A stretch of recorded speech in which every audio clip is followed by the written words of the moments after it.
that were looked at as if they were some sort of dirty people because of this not mafia, designation that was thrown over them, and that sort of stuff. I have to defend everybody's right to be a American citizen and have every single right as any other American citizen. And I have to fight even though I don't know you. I still have to fight for you, because if I don't, I'm letting something go that's going to come back and haunt me right in the future. And what they'll do is they'll say, well, Nate, you didn't have anything to say when they did this to the transgender person. You didn't say anything then. They took away their citizenship. You didn't say anything, at that point. So I'm taking away your citizenship. You don't get to say anything to me either. You have to fight wrong every place that wrong exists, every single time it exists. Now, there's some things that we can't necessarily agree about. I don't comprehend how you feel it's okay for you to tell a woman that you have authority over her body. Right. Now, if you say you got an issue because somebody was trying to take away your authority over your body, you got a right to have something to say about that, right? Yep, absolutely. But what do you get to say about what I do with my body? Right. I mean, I don't like the fact that people are writing on themselves all over this country. Everywhere you go, they got pictures and words and all kind of stuff that they're writing on their bodies. Why are you doing that? But you have a right to do it because it's your body. I don't even get to have an opinion about it because it has nothing to do with me. Right. We have to fight that battle every single time if we're going to preserve America as the America that we've grown up in. And I got to tell you, as you and I were talking off the air, it's really hard for me to process how we've gotten into being the America that we are now, as opposed to the America that I knew 65, 70 years ago. I mean, we had issues during that time period, but these are fundamentally different issues that we have going on right now. This is a different reality. And we've got to ask ourselves better questions than we're asking ourselves. Do you really want to sacrifice all of the freedom that you have in favor of people like Donald Trump, dictating their values or lack of values, their desire to have power over you, dictating that over your life? Do you really want that, to occur? Right. So that's what's really in front of us. We have a lot more we're going to talk about. Are we at the break? Oh, not yet. Oh, good. Yeah, you've got more time. Then let me start something else. I went to an article written by, I think you pronounce this Aila Slisco. It's A-I-L-A. Is that I think it's Aila Slisco. But she wrote an article for Newsweek that talked about Donald Trump stung in hometown newspaper. That his own hometown newspaper says that we shouldn't have a felon as the leader of the country. According to an editorial staff report in Donald Trump's hometown newspaper, the Palm Beach Post in Florida, argued that Trump's newfound status as a felon should rule out a potential comeback. The article asked voters to reflect on their values, just as we're talking about right now. He says, the author says, many Americans are okay with Trump's alleged ethos of truth is transactional, loyalty is one way, and values are for suckers. That's the quote of the article in the Palm Beach Post. The paper points out that the election will likely hinge on whether undecided voters ask the group to consider whether Trump, convicted on a mountain of evidence in New York, is worthy to again preside over the most important nation on earth. And, we always talk about ourselves as being the most important nation on earth. I'm not sure that all of the other 95 or so nations on earth agree that we're the center of everybody else's reality. I don't like when anybody says that. I didn't even like it when President Barack Obama said, we're the greatest nation in the world. It's like, are we really? You're just the greatest nation for you. Right. Right. I mean, and we should just be glad of that. Right. I mean, you want to be proud of the country that you have become. But this idea that we're the shining, beacon of light, the light on the hill and so on that Ronald Reagan, portrayed, that gets into an ego thing that makes us start making mistakes. Yeah. about how we should behave in our foreign policy, We start to believe our own press. right, you start to lie to yourself. Yep. A YouGov poll conducted in the days after Trump was convicted suggests that Republican voters may be shifting their values to fit the new reality of the former president being a felon. This is really important to understand. People that 5 weeks ago would have said that a felon cannot be the president of the United States. We're too good of a country to have a felon as our president. But now that we have a felon who is the nominee or is likely to be the nominee for the presidency of the Republican Party, Republicans across the country are shifting their values. All of a sudden, it's not a value anymore that you be a non-criminal to run for the presidency of the United States. Right. You just got to be against the guy that you're against. There you go. There you go. So in this U.gov poll, only 17% of Republican voters said that someone who has been convicted of a felony should be allowed to become president. And to read that correctly, 83% of Republicans felt that a person with a felony conviction should still be allowed to run for president of the United States. Wow. A person with 34 felony convictions, yeah, he should still be able to run, according to them. That means they really put forth a lot of effort to be a felon. Now, that was a poll that was taken in April of this year. Apparently, there was a poll taken in the first week of June of this year, which indicated that 58% of the people who were polled said that someone who's been convicted of a felony should not be allowed to run, right, for the presidency. I'm really hoping that that's the case. If that's the case, then there's a really good chance that we're not going to end up with this dozens of felony type people running for the presidency. USA Today wrote an article talking about Republican members of the Pennsylvania General Assembly have repeatedly resisted allowing Election Day officials to start counting mail ballots. This is to show you how this values thing is beginning to morph into something that we didn't recognize, that we would not recognize. They're asserting that in Pennsylvania that if a ballot is properly marked, it's in the right envelope, it's signed on the outside, signed on the inside, it's postmarked, before the end of the period in which you can postmark a ballot. But the ballot didn't get physically into the election office until the day after Election Day.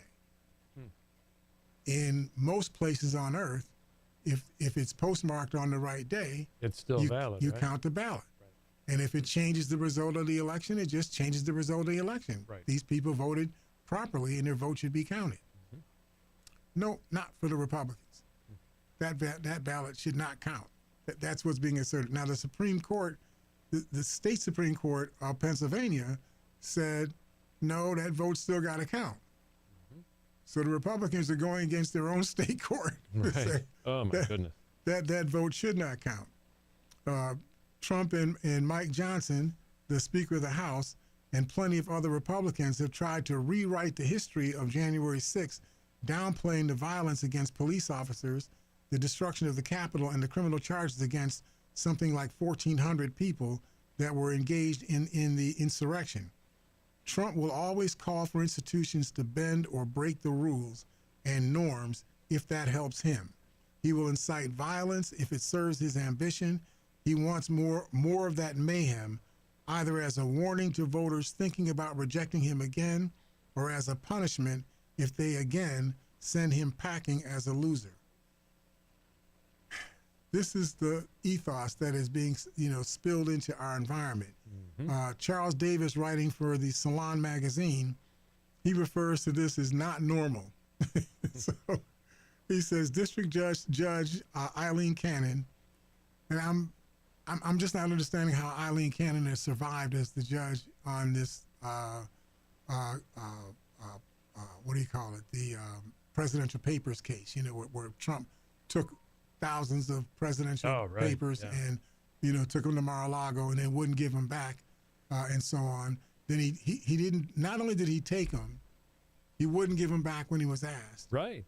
They subpoenaed him to give them back. He still wouldn't respond to the subpoena.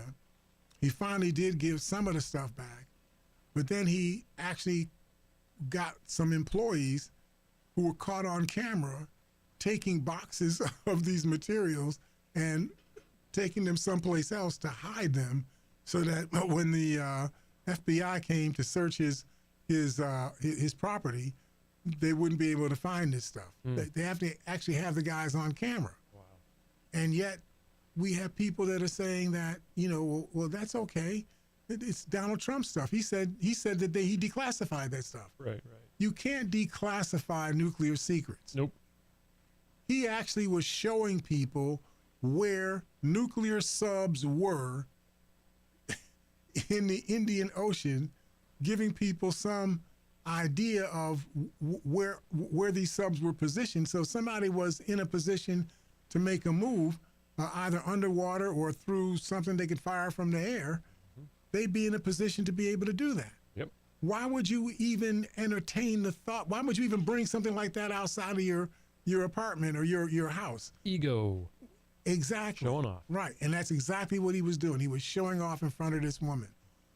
His wife should have had something to say about this, right?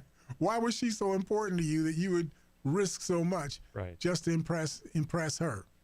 But this Eileen Cannon has been accused of entertaining Donald Trump's every legal defense, no matter how absurd, bogging down the classified documents case that she's had for over a year, with motions and hearings that no other court would have entertained. Right. So she has dutifully considered Trump's every legal argument, repeatedly delaying the case, by far the most serious that she's ever presided over.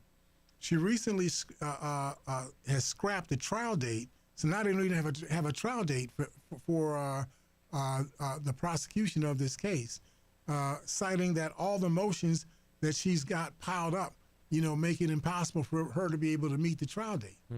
Well, these are at least 8 motions that she's had for over 4 or 5 months. She just had to decide them. The only reason why they're piled up is because she hasn't decided on them. Yep. One of the motions, as an example, is a motion by Donald Trump that says that I, by the power of my mind, I decided that this stuff was declassified. Nuclear secrets, where nuclear warheads are being positioned underwater and on land bases, things like that. You decided in your mind that these things were declassified. And so even though nobody knew about it but you, it's okay that you stole this stuff and call it now presidential papers. The positions of nuclear weapons are not presidential papers, okay? Right. It may be something that a president had access to, but they're not presidential papers. Of course this should have been dismissed by Eileen Cannon. Yeah. She still hasn't decided this case. Wow. Now she's got a case where she's got a organization that is not a party to the case being allowed to provide oral arguments in the case just because they want to. You're the Supreme. I mean, you're an appellate court. How do these people get into a position where they get to demand that they get to make an oral argument about a case that they're not a party to at all? And of course, that means you won't get to this argument until June 21st, and then it'll take you months after that for you to decide whether or not you like whatever the argument is. And you still got Jack Smith, who is the special prosecutor on this case. And guess what the argument is? The argument isn't whether or not Donald Trump was guilty or innocent. The argument is whether or not it was legal for the Congress to appoint a special prosecutor, Jack Smith, to investigate this case of Donald Trump and stealing these papers and whatnot. Now, this special prosecutor issue has been around since the Watergate, era. This was, the Bill Clinton era and so on. This has been decided like several times by the Supreme Court. Why would you have to go back and redecide something again and take that all the way back to the Supreme Court again when it's already been decided?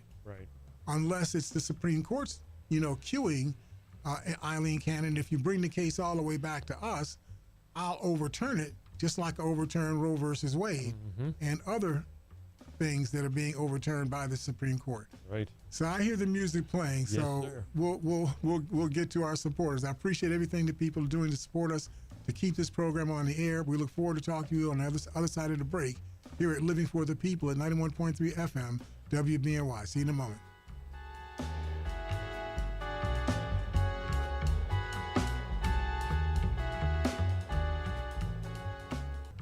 Soy McGruff, el perro del crimen, y necesito que me ayudes a darle un mordisco al crimen.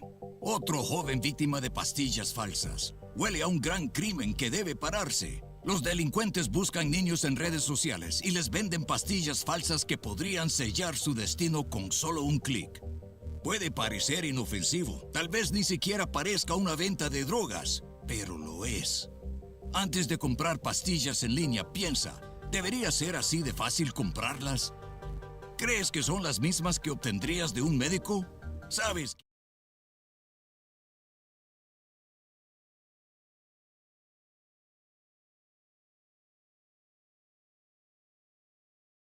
De comprar pastillas en redes sociales, piénsalo bien. Conoce más en mcgruffpsa.org. Este es un mensaje de la Oficina de Patentes y Marcas Registradas de los Estados Unidos y el Consejo Nacional de Prevención de Delitos.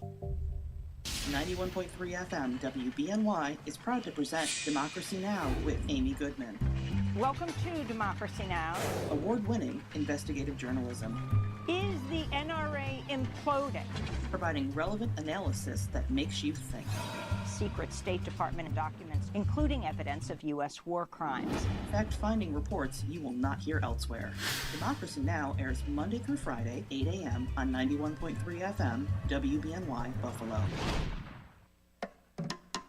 One day, I'll teach chemistry to kids. I'm going to be an architect. My dream is to be a chef.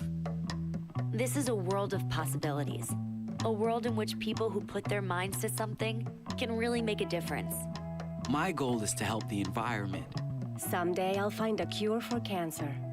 At the U.S. Department of Education's Office of Federal Student Aid, we believe that aspiring minds can achieve anything. So we dedicate ourselves to making sure everyone has an opportunity to go to college. Each year, we provide more than $150 billion in grants, loans, and work-study funds, making higher education possible for anyone at any stage of life. I can go back to college. I can change careers. I can make a difference.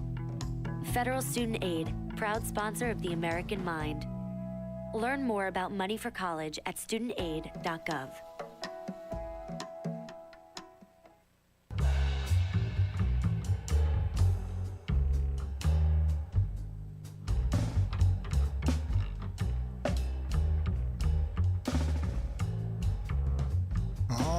Welcome back to Living for the People.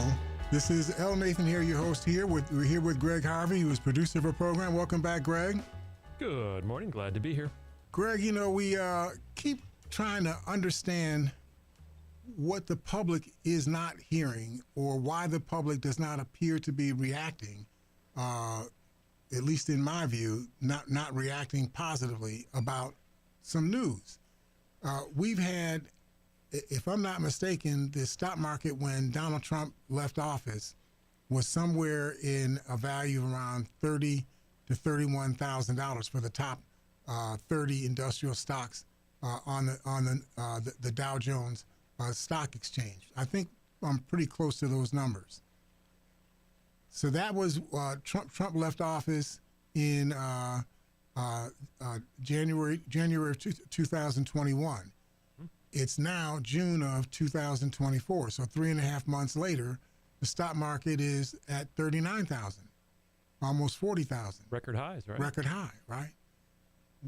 Why doesn't that mean that we have a good economy? Right. Well, let's go a little bit further.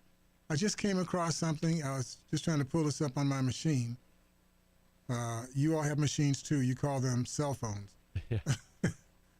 To me, they're still machines. Oh, absolutely. It's a handheld machine. And so, according to this report, the U.S. labor market powers past expectations with 272,000 new jobs added in the month of May. Now, I would suggest that that's a pretty good report, a pretty good economic report. It means that there are significantly more jobs being created month to month than there are people who are newly coming into the job market. Right. So that means there are more jobs than there are people to fill those jobs. That's got to weigh in the favor of the people who are searching for jobs. They can pick jobs that they want rather than just taking the job that they can get. And they can ask for better wages because when supply is low, the price of supply goes up. Well, the supply of your labor is low because there aren't as many people applying for jobs. So you got a lot of people that need work done and fewer people available to do the work. The price of labor goes up. That's a good thing. Yep. Why isn't that being perceived as a good thing in the American public? How is it that every report that we hear is that the American public thinks that the economy is the most stressing thing facing the country right now, when we've been on a roll, right, since the beginning of the Biden administration? And I'm not trying to downplay Trump's administration. The reality is the pandemic happened in 2020. We had the economy crash in April, May, June, and July of 2020. It took a while for the economy to reopen back up, but when it did, all those 23 million people that lost their jobs started coming back into the job market. They didn't all come back at the same time, and they didn't go back into the same jobs, but there was a lot of movement, you know, for those people that were injured. And the economy, this is something that people don't talk about. They talk about inflation like this is the big issue. Oh, well, the price of oranges are almost 50% more than they were, you know, before the pandemic. That may be true, but let's think about why this phenomena occurs. When all of a sudden you have all of these people coming back, 23 million people coming back into the job market, and you have all of this backlog of orders for goods that couldn't be met because they couldn't get the supply chain to deliver either the raw materials or the finished goods that were needed by the country to meet the demand, consumer demand of the people in this country. So the prices of things start to go up.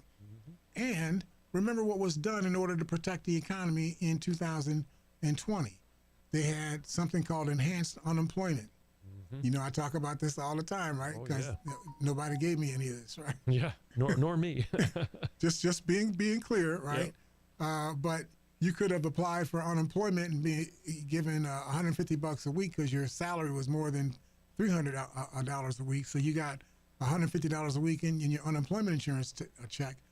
But then they put an extra check on there of $600 for enhanced unemployment so that they could keep money in consumers' hands, that consumers would spend the money buying consumer goods that would keep the economy, this is a consumer economy, to keep the economy expanding. And so now you got a lot of people that are flush with money, and they're buying stuff, but because they're not going to work, they're not using all of the stuff that they were using, you know, to go to work. They were not buying as many computers. They're not buying as many desks. They're not buying as many, you know, suits and dress suits and gowns and whatever it is that people normally do when they're not working. Right. And so you had a lot of backlog, right? And so you had a lot of money in people's hands, and there wasn't enough goods and supplies to meet the demand. So the price of supplies go up, right? And then the economy just kept expanding as more and more people came back into the economy, and we began to meet the needs of people around the world. More demand on American workers were being made, so people started getting more money, right? Remember, they also had something called payroll protection plan. Oh yeah. Right. So people that would have normally laid off, you know, 30 or 40 employees, they kept those employees working, and they paid for those employees with money not that came from sales of goods and services, but money that came as a grant from the federal government. So that flushed, you know, money into the consumer economy. Then they gave out those those checks. I don't know if you remember, Greg. Stimulus check. Yeah, they call them stimulus checks. I did get one of those. Yeah. I didn't get one either. No, I did. I did get one. I didn't get one. No. I never get them. Why not? In the history of the United States, I've never gotten one of these checks. No kidding. Ever. But I don't object to it. I only object to the fact that they didn't send me a letter telling me, Nate, we're doing this for everybody else. We love you, but. That's all I'm saying, man. Yeah. You hit the right words. Yeah, I got nothing but love for you. Yeah. I'm taking some of your money and giving it to somebody else, but I got nothing but love for you. See you at Christmas, right? Right. And good luck. And good luck to you, right? So I don't object to me not getting a check. My point is that people got these checks. So that's money that went into your bank accounts that you didn't have from something that cost you anything to get that money. Just free money went into your hands. Then before the end of Trump's administration, they gave out another $600 or something like that, somewhere, I think it was in December of 2020, before the Biden administration took over. And then the Biden administration made up, I think, another $1,500 or $1,600. They had another stimulus check that they gave in the early part of the Biden administration. So all of this money is flushing into the economy, and you have all of this demand for goods and services, and you have this lack of supplies to be able to meet all of that demand. That's what jacked prices up. Right. On top of that, you had supply chain issues. You had, I think there were like 70 boats that were, offshore waiting to get in. Right. Los Angeles and Savannah, and places like that. They couldn't even get the products off the boats because they didn't have enough people that weren't sick to be able to go and drive the delivery trucks to get this, the longshoremen, and so on. All of those things happened at the same time. But instead of people understanding that reality and saying, in spite of those realities, I still got flush because I got stimulus checks, I got enhanced unemployment, I got payroll protection program money, I got a new job, I got higher wages in my new job. Instead of saying that that's good, and we hope that inflation will come back down, which it has done, right, and feel good about that, we got people just whining about inflation like that was the only thing that the economy is characterized by. Right.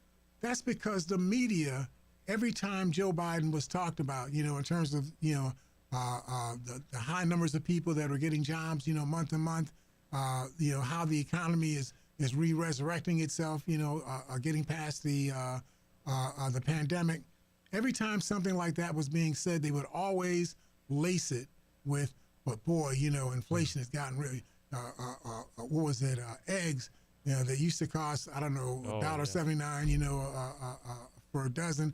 Now they cost $3, for what that may be. Yep, they did go up. But you know what I did when the price of eggs went up?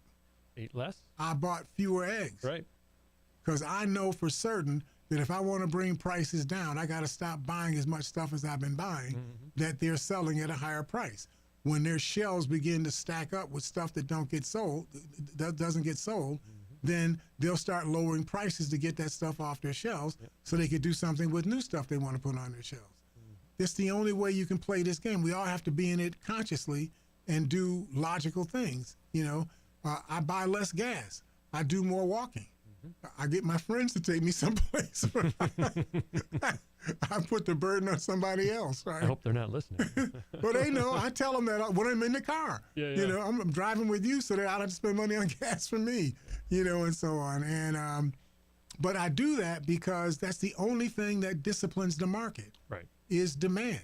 If I reduce my demand, they will reduce the amount of money that they're charging for the supply because they need to sell the supplies. Otherwise, the supplies back up, in the supply chain all the way back to the ultimate source of goods, raw materials, or manufacture of goods and services. So that's the reality of how the world works. Well, let's act like we understand it. How can you not say that the Biden economy is not outstanding? Right. An outstanding economy, right? So I went back to something that I guess I'm trying to recharacterize how Trump has been positioning himself. He ramped up his violent rhetoric this past Sunday telling Fox News that he expects his supporters to revolt if he's sentenced to prison or even house arrest for his New York conviction. Trump seems to be believing that there is this groundswell of people that are so supportive of him that they will come out in mass droves and in capitals, around the country, in city halls around the country, free Donald Trump, free Donald Trump. That's what they think is going to go on. Listen, there were like 4 people that supported Donald Trump out in front of the courthouse in New York City. There's more media than supporters. And there's no groundswell that's going to come. I mean, what they did to the Capitol building, that happened. Mm-hmm. That's not going to happen again. I mean, there's a lot of people in America that have nutty ideas in their head. Oh, yeah. But they're not that nutty, right? That everybody's going to be going through, insurrection, fever and whatnot because Donald Trump gets, house arrest, and so on. That's just crazy. But that's what he thinks. He says that this is a standard Trump tactic, issuing what he can later on. Well, this is the way he said it. Trump says, "I don't know that the public would stand it if they locked me up or kept me in house arrest. I don't know that the public would stand it. At a certain point, there's a breaking point." So he's signaling to the American public, his fan base, you should come out and do stuff, burn some signs and throw some things over, stomp on some cars, act like the leftist Americans, your radical Americans, act. That's what he's asserting. But this is a standard Trump tactic, issuing what he can later claim was only a warning, when we know that, given his history, it's really a call for violence. Just like he said, you don't do what you got to do. To take our country back, we got to fight to take our country back, that sort of stuff, right? He says these things that signal to people that they should do something demonstrative, but he doesn't say it in a way that you could say precisely, he told you to do this or that, right? That's Trump's way of doing things. Mm-hmm. Then if what he wanted to take place occurs, he acts like, well, I told you, people are going to get mad about this stuff. I didn't want it to take place. I wanted people to be peaceful. But boy, they were mad at you. Mm-hmm. That's the way Trump is trying to play it. So Trump keeps trying to kill, for example, Obamacare. Trump tried to kill Obamacare in 2017 when he first became president. It didn't work. Nope. Now, he did everything in his power to try to make Obamacare a failure. He wanted to make it a failure on a market basis. So what he did was he took away about 80% of the money that the federal government had assigned to do the marketing and the advertising for Obamacare, or the Affordable Care Act. Well, he did that because how else would you know about it if people didn't tell you about it? That's right. Of course you had to market it.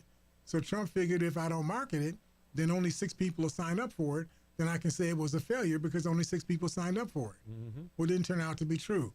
Right. 18 million people signed up for it. Right? And now, I think this year, or this past December, there were more people that signed up for the Affordable Care Act than any year prior to then. So when Trump says that he wants to kill the Affordable Care Act, 78% of Americans say, no, don't do that. Mm-hmm. We like you. We want to keep a supremacist kind of view of, how the country ought to run, but you don't mess up the Obamacare stuff. We need that. Yep. We just won't call it Obamacare. That's right. We'll call it the Affordable Care Act. Which is what it was to begin with. And Obama said that when he was president. He says, they're talking all this mess about, Obamacare. He says, but if this works, I guarantee you that in the years ahead, they won't call it Obamacare. Right. They're going to call it the Affordable Care Act. Mm-hmm. It's only called Obamacare now because they're trying to ridicule it. That's right. And you see today, all of a sudden, all of the conversation is Affordable Care Act, Affordable Care Act. Some people still throw Obamacare out there, but they do it, again, as a part of their campaign to undermine the thinking about the program. But Trump, on the day before the 2020 presidential election, he railed against the Supreme Court for a ruling that said that Pennsylvania could properly count. We already talked about that. Those ballots that were marked Right, postmarked correctly. They're postmarked correctly, Yeah. but they came in, a day or so late. So we don't need to review that. But Charles Davis, on this, whoops, no, I didn't want to go back over his thing again. Sorry, I get so carried away with my thoughts. I missed my. No, this was Daniel Hampton. He was writing for the Raw Story online magazine. And he says, in short, it's nuts. Ex-GOP insider blasts Mike Johnson's flat-out irresponsible move. So here's what he's talking about. Former Republican counsel to the House Intelligence Committee thinks it's nuts that House Speaker Mike Johnson named hard-right GOP Representatives Scott Perry and Ronnie Jackson, both of whom tried to overturn the 2020 presidential election, has named them to the House Intelligence Committee's most powerful intelligence committee, the House Intelligence Committee. Scott Perry, I don't know if we'll talk a little bit about him, and Ronnie Jackson, who was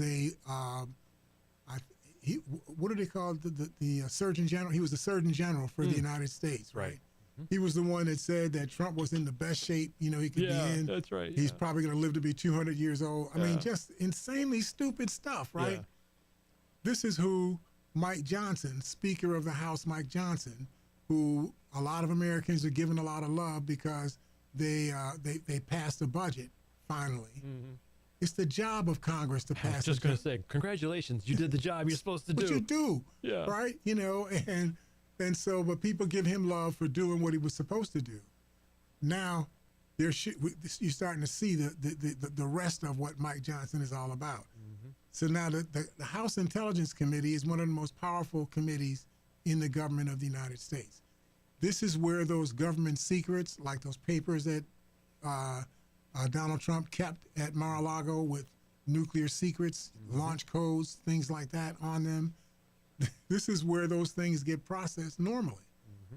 Why would you put somebody as irresponsible as Scott Perry or Ronnie Jackson in a position where they get briefings on that sort of stuff every week, if not every day? Right. Why would you put them in a position where they would have that kind of knowledge when they've already shown you that they're among the most irresponsible people that have ever been put in elected office? Yep.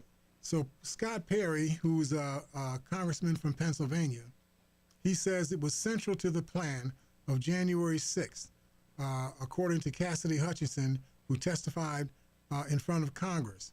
Hutchinson's testimony apparently didn't dissuade Michael Johnson from naming Perry to the Intelligence Committee.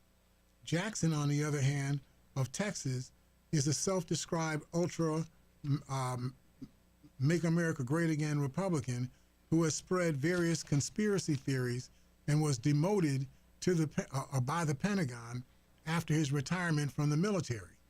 Moreover, the Ethics Committee said last month that it was investigating Jackson and fellow Texas Republican Wesley Hunt. The committee included no details of allegations against the duo, and it wasn't immediately clear whether their cases were related. But the panelist has until June 24th of this year to release more information about the probes. Selections to the committee in the past have included lawmakers with backgrounds in national security who've earned respect from both parties. That's usually who gets to sit on the House Intelligence Committee. Mm-hmm. So it's people like Dick Durbin, people that have long records of keeping confidence, making highly responsible decisions and so on. Mm-hmm. Those are the kind of people that usually are put on this committee, but not now. Now we have ideologues like Mike Johnson, right? And they put ideologically oriented people on the committee. So as such, the appointments drew the rebuke of Ira Goldman, who served as a former Republican congressional aide and worked as a counsel to the Intelligence Committee in the 1970s and the 1980s. Quoting Goldman, he says, "What Speaker Johnson has done is flat out irresponsible." He says, for the country and for the House, in short, it's nuts. You're giving members seats on the committee when, based on the public record, they couldn't get a security clearance if they came through any other door.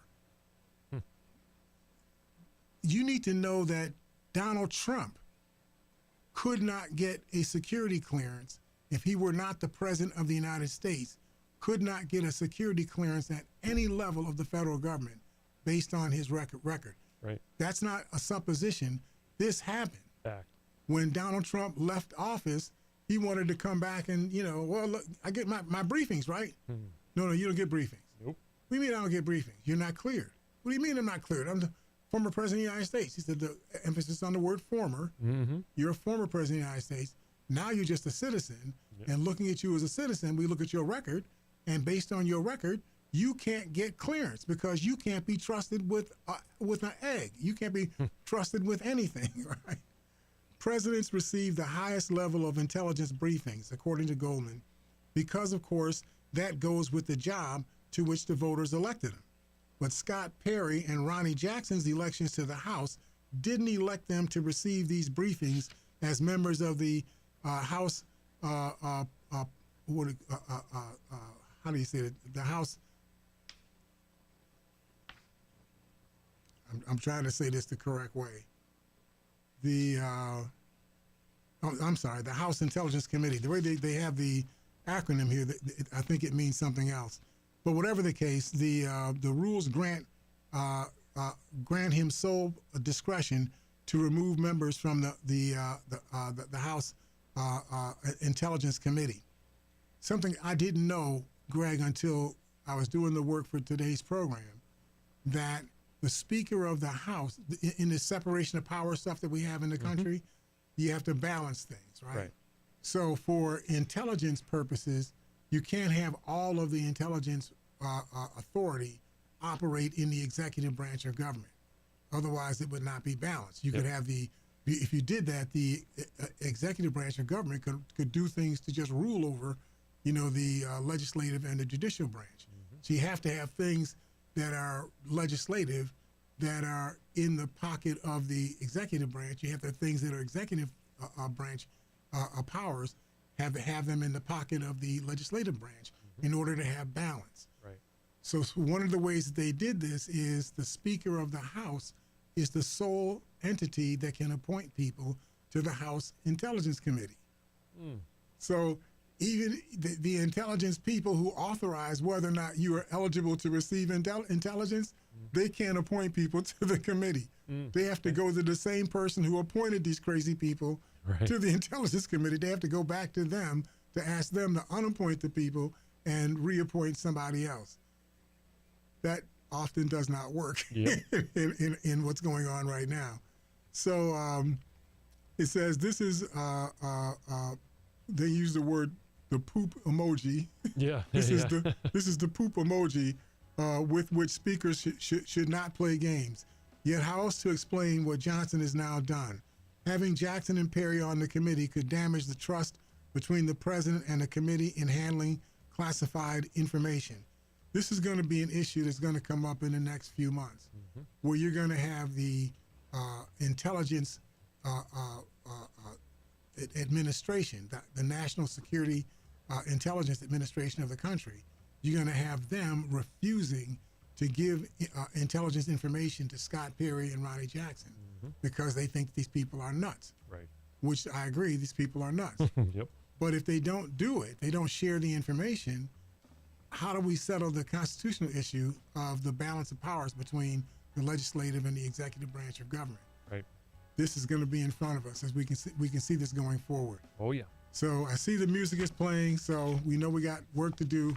We have the weekend in front of us. We really want to make sure that everybody does everything in their power to stay safe, do everything you can to be responsible in every way that you can. Absolutely. Thank you all for listening to us and supporting us. Look forward to talking to you all on Monday here at Living for the People at 91.3 FM, WBNY. See you all then.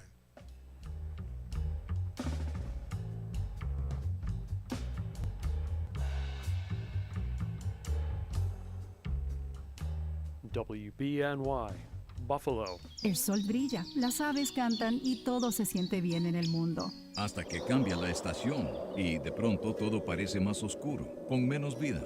y pierde su motivación para salir de la cama.